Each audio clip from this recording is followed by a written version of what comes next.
नमस्कार, मेरी मौजूदगी बकरा थाना क्षेत्र के अठलोहिया में है। मेरे साथ मौजूद है रणवीर पांडे जी, जो साथा ब्लॉक के प्रधान संघ अध्यक्ष भी हैं। ये मौजूद हैं। इनके ऊपर कल जानलेवा हमला हो जाता है। क्या है इनका आरोप प्रत्यारोप, देखिए इस रिपोर्ट में। कल शाम को आज हमला हुआ है, कैसे हमला हुआ, कौन लोग उसमें इन्वॉल्व? अब इन्वॉल्व की जहाँ बात हो, डायरेक्ट रूप से तो हमारे ऊपर हमला करने वाला मेरा ही पटदारी का एक लड़का है, राधेश्याम पांडे पुत्र राजाराम पांडे है, जो मेरे ही पटदार, सगा पटदार है। और उसके द्वारा ही हमला किया गया है। लेकिन हमले के पीछे साजिश के तहत उसको भेज के हमला करवाया गया है। एक्चुअली वो थोड़ा था नशा वशा करता है। और वो मेरे जो है, मैं बैठा था शाम को अपने प्लांट पर, गांव पर ही हमारा एक प्लांट है, वहाँ उस प्लांट पे बैठा था, बाहर कुर्सी लगा करके अकेले ही था। ये पहुंचा, ये गांव का एक लड़का है, अनुसूचित जाति का लड़का है, घमालू, उसको लेकर के पहुंचा।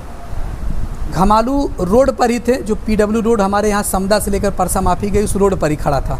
गाड़ी भी वहीं खड़ी थी। और घमालू जो है फिर वहीं से कहीं चला गया, बगल में एक डॉक्टर की दुकान है, वहाँ पे चला गया था। राधेश्याम हमारे पास आया, आकर के कुर्सी पे बैठ गया। उसके बाद हमसे कहा, चाचा हमारा शौचालय का पैसा नहीं आया है। चूँकि ये व्यक्तिगत शौचालय का ऑनलाइन आवेदन किया था बहुत दिन पहले, तो उस कई बार हमसे पूछा, ये ब्लॉक पर भी गया था, कई बार हमसे पूछा, तो हमने कहा कि आ जाएगा। तो लगभग 5-6 महीने से पैसा आया ही नहीं है शौचालय का, तो इसलिए नहीं आया। तो इस बार जो है फिर इसने कहा कि और आखिर क्यों नहीं आया, एक छोटा ऐसे अपशब्द बोला कि काम नहीं कर पा रहे हो।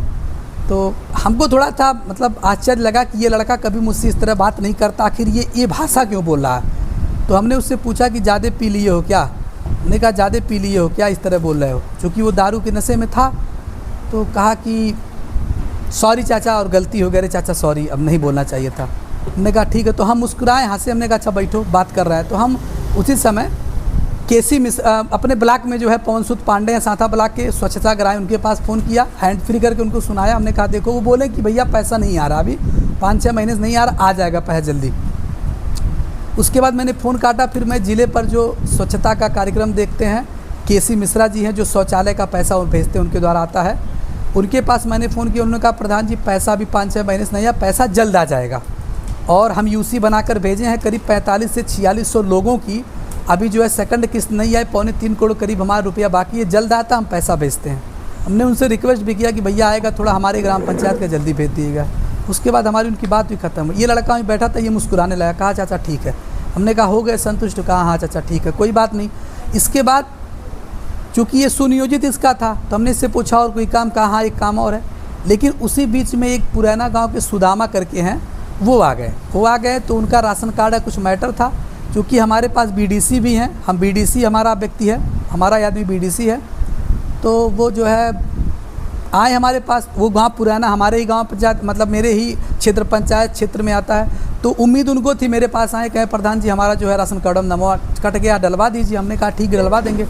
इसके बाद ये राधेश्याम उनसे पूछा कि और कोई काम है, तो कहना कि उन कहे कि नहीं कोई काम नहीं है। तो इसने कहा ठीक है। हमने कहा चाचा इसको कुछ काम व्यक्तिगत लग रहा, बतियाना, आप चले जाइए। वो चले गए। वो जैसे गए, थोड़ी दूर गए, ये थे कि ये बैठा नहीं, ये खड़ा था।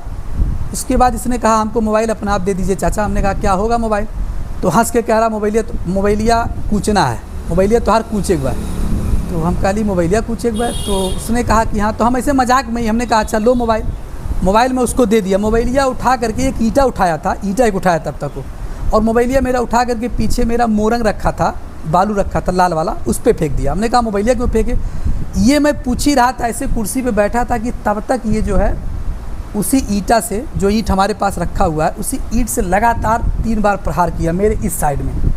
मतलब इस साइड में प्रहार सर पे ही किया, सर पे मारा, लेकिन मैं हाथ से रोका, फिर इस पे लगा, लगातार 3 बार प्रहार किया। मैं अवाक रह गया। मैंने कहा ये क्या हुआ, क्यों तुम मार रहे हो। मैंने उसको पकड़ा। उसके बाद कह रहा है कि साले तुम गुंडा बन रहे हो, तुम जो है गांव में जो है तुम्हारा इतना चलती हो गया है, मैं तुमको आज मारने के आया हूं, और मुझे आज ये नहीं है कि तुम आज जियोगे, आज मैं तुमको मार डालूंगा। इस तरह का वो भाषा बोला। लेकिन फिर भी मैं जो है, मैं सोचा कि लड़का, मतलब मैं थोड़ा सा सहम गया। हमारी उसकी हाथापाई थोड़ी सी हुई। इसके पूर्व में भी कभी बात विवाद हुआ था उस लड़के से? कोई बात विवाद कभी नहीं हुआ था कोई, चूँकि अभी लगभग ये हमला सुनिए। अभी 8 महीना पहले वो लड़का मुझे खेत लिखा था, ये लड़का अपना बैनामा 18 मंडी खेत मुझे लिखा था। ऐसा नहीं था, वो लड़का ऐसा नहीं था। अगर वो अगर हमसे उससे बात विवाद होता है या मुझे लगता है ये मेरा दुश्मन है तो उसको मैं अपने बगल में बैठाता नहीं, मैं उससे बातें चीत नहीं करता, ऐसा कुछ नहीं था।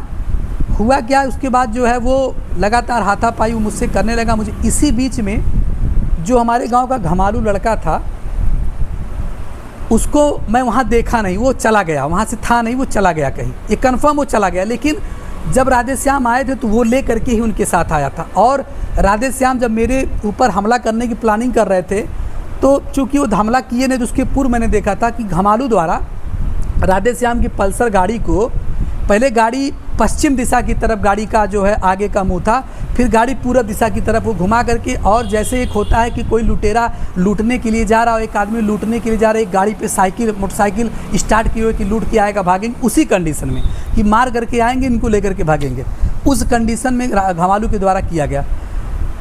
बाद में ये हम लोगों के बीच चल ही रहा था, थोड़ा सा बर विवाद हो ही रहा था कि तब तक जो है हमारे ही गाँव का वेद प्रकाश पांडे उर्फ मोनू पांडे पुत्र झिनकान पांडे उर्फ रामलेश पांडे, जो एक बहुत बड़ा वो भी नशेड़ी टाइप का है, और उसको भी वहाँ पे साजिश के तहत हमको लग रहा भेजा गया। वो जब पहुँचा तो लोगों द्वारा बताया गया कि उसके हाथ में सरिया था, मैं देखा नहीं सरिया था क्या था, मैं उसको देखा था क्योंकि वो लोगों से कह रहा था कोई बीच में आएगा नहीं, कोई बीच में आएगा नहीं, और आज जो है आज इनका काम तमाम कर लेने दो।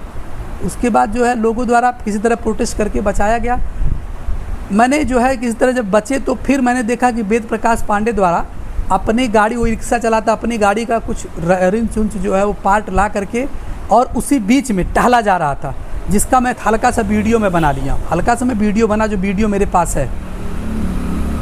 बाद में जो है फिर हमने जो है तत्काल में धर्म सिंह राजेडीहा चौकी इंचार्ज को फ़ोन किया, वो आए उसके बाद राधेश्याम को लेकर के गए। यहाँ से फिर उनके द्वारा कहा गया कि मैं राजेडीहा चौकी पे गया अपने लोगों को लेकर के, चूँकि मैं अकेले था, कोई वैसे था नहीं। बाद में मेरे घर के लोग पहुँचे, गए थे सब लोग मूर्ति लेने, मेरे घर के लोग सब यहाँ रहते हैं, मेरे आवास पे रहते हैं, मैं अकेले वहाँ प्लांट पे था।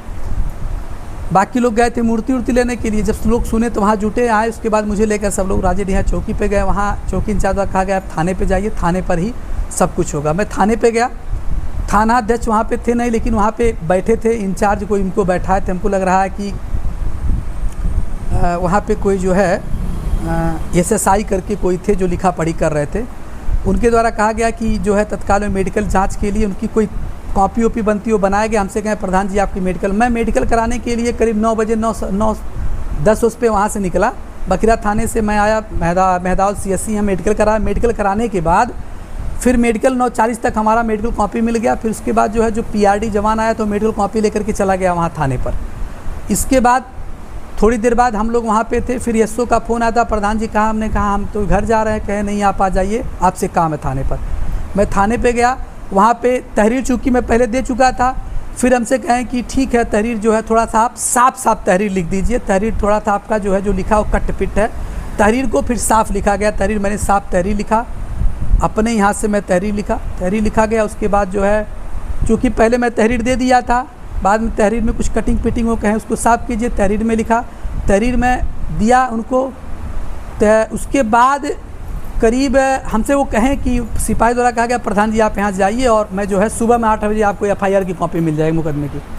मैं घर चला आया, लेकिन उसी बीच में जब मैं वहाँ पे था तो देखा कि हमारे विपक्षी को बुलाया गया था। विपक्षी हमारे गए थे, कोई कागज़ वगैरह ले करके वहाँ पे अपना दिए थे, तहरीर दिए थे।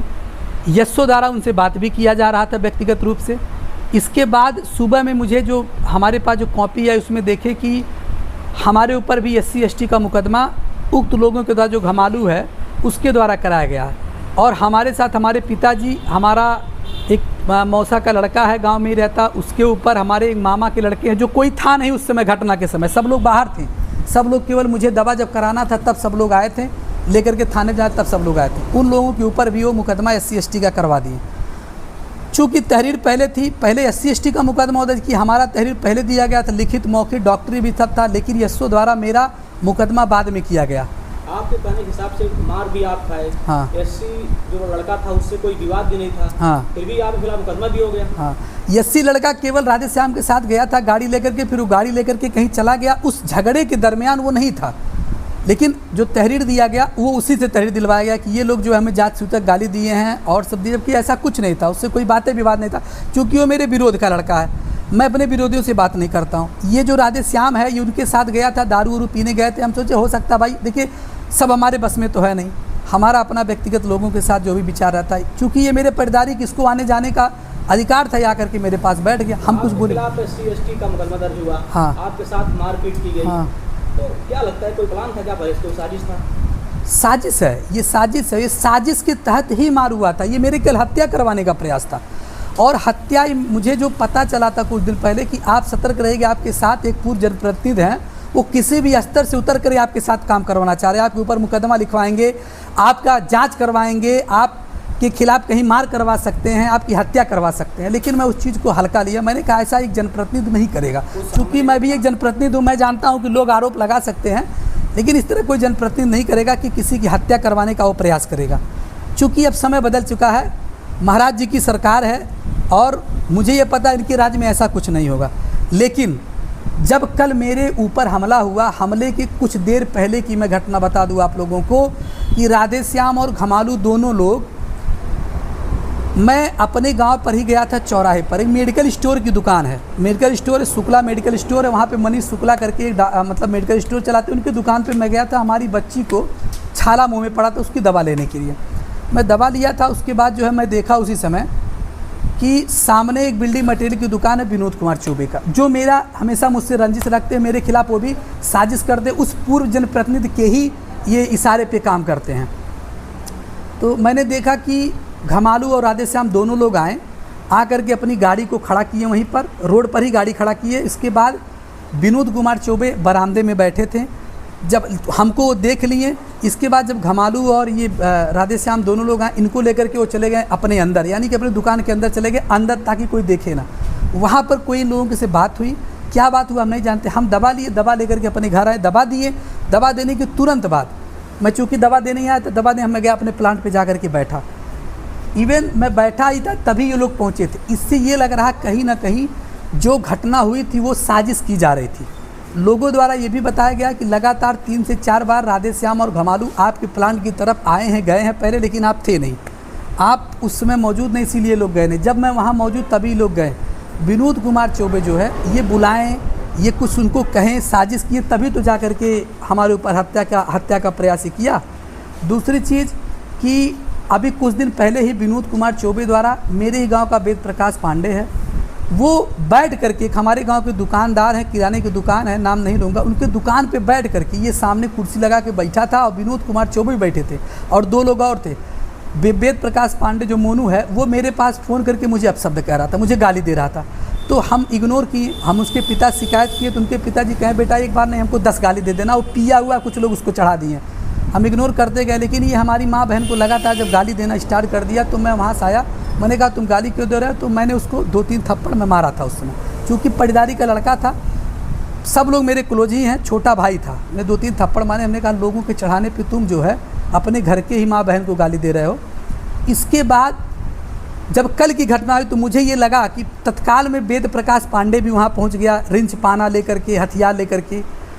राधे श्याम को भेजा गया, तो कहीं ना कहीं विनोद कुमार चौबे साजिश की है। और विनोद कुमार चौबे साजिश, विनोद कुमार चौबे की इतनी हैसियत नहीं, इतनी उनकी क्षमता नहीं है कि वो मुकदमा लिखवा दें, क्योंकि मैं जानता हूं कि गलत मुकदमा लिखाया गया मेरे खिलाफ। ये मुकदमा उस पूर्व जनप्रतिनिधि के ही द्वारा कहे पे लिखा गया है, जो जिसके अंडर में तीनों क्या चारों थाना मैदान विधानसभा का एकदम कैप्चर किया हुआ है, जो जिसके ऊपर चाहते मुकदमा लिखा दे, जिसके चाहे कुछ भी करा सकते हैं। जिन लोगों ने आपके साथ मारपीट की है, उनके खिलाफ कोई कार्रवाई हुई नहीं?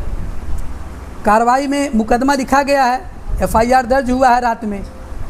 FIR दर्ज करने का क्या मतलब है? हमारा FIR बाद में दर्ज किया, उनका FIR पहले दर्ज किया, क्रॉस केस किया है। मैं तो ये जानना चाह रहा हूँ कि मेरा ही मुकदमा बाद में किए हैं, क्रॉस केस कैसे कर दिए? यदि आप पहले मुकदमा उसका SC/ST दर्ज किए इस मामले से लेकर के, तो बाद में मेरा मुकदमा क्यों दर्ज कर दिए? किसके आदेश पे दर्ज किए? मेरी कोई प्रार्थना पत्र भी मैं नहीं दिया था कि क्रॉस केस का मुकदमा दर्ज किया जाए, जबकि पता ये चला किसी उच्च अधिकारी के ही आदेश पे दर्ज होता है। तो कहीं ना कहीं यशो की ये साजिश है, CO की ये साजिश। यहाँ के जो CO हैं वो भी ठाकुर बिरादरी के आते हैं, यहाँ के जो SO वो भी ठाकुर बिरादरी के आते हैं, और ये सभी लोग पूर्व जनप्रतिनिधि के ही बिरादरी के आते हैं, उन्हीं के इशारे पे काम करते हैं। क्योंकि जिस स्तर से मैंने देखा है इन लोगों के द्वारा लगातार यहाँ ब्राह्मणों का विरोध होता है, ब्राह्मणों के खिलाफ कार्रवाई होती है। पूर्व जनप्रतिनिधि जिनको चाहते हैं उनके खिलाफ कार्रवाई करवाते हैं इन लोगों के द्वारा, और इसीलिए इस विधानसभा में ठाकुर यशो ठाकुर सीओ को ला के बैठाते हैं। संत कबीरनगर में विधानसभा में राहुल कोई विधायक ब्राह्मण है, सदस्य विधायक ब्राह्मण है, और भाजपा सरकार में ब्राह्मणों का बहुत बड़ा योगदान भी रहा है। कई लोग मंत्री भी हैं, डिप्टी सीएम भी ब्राह्मण है, और आप कह रहे हैं ब्राह्मण सब मंत्री। अभी आप देखें मंत्री जी एक ठाकुर यशो साहब उनको हटाने के लिए धरने बैठी थी। यहाँ मंत्री और विधायक ब्राह्मण हो या किसी भी कास्ट का कोई मतलब नहीं है, एक कास्ट का केवल मतलब है, उस सजाती कास्ट का वो मतलब है, बाकी किसी का कोई मतलब। मैं उसमें भी नहीं जाना चाह रहा हूँ क्योंकि मामला मेरे विधानसभा का है। यहाँ ब्राह्मण सुरक्षित नहीं है, ब्राह्मण विधायक से कोई मतलब नहीं है। ब्राह्मण विधायक इसलिए मतलब नहीं है क्योंकि देखिए कोई भी विधायक हो या सांसद वो कलम नहीं चलाता है। शासन और प्रशासन दो होते हैं। प्रशासन को चलाने का कार्य हमेशा जो है अधिकारी कर्मचारी करते हैं। ज़िले के कप्तान के अंदर कमान होती है कि वो पूरे थाने की कानून व्यवस्था को सही करें, पूरे अपने क्षेत्र की। जिलाधिकारी को कमांड होती है कि सिस्टम को सही रखें। लेकिन कहा गया है ना कि राजनीति करनी हो, कप्तान और कलेक्टर यदि आपके हैं, आपके सुन रहे हैं, तो पूरा जिला आपके अंदर है।